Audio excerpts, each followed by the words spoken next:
आजच्या व्हिडिओमध्ये आपण बघणार आहोत झटपट होणारी कोशिंबीर, जी मी बिर्याणीसोबत केली होती. तर इथे मी बारीक ग्राइंड करून घेतलेली आहे काकडी.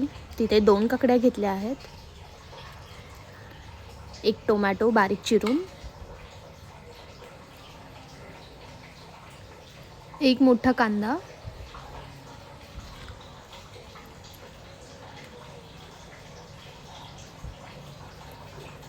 आणि इथे मोठं बीट घेतलं होतं एक, ते पण ग्राइंड केले आहे.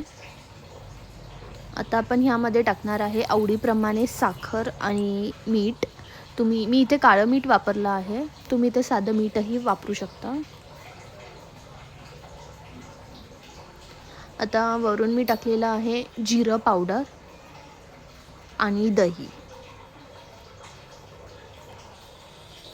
आपल्याला एकदम हलक्या हाताने हलवून घ्यायचं आहे, खूप दाबायचं नाही आहे, नाही त्याला पाणी सुटेल.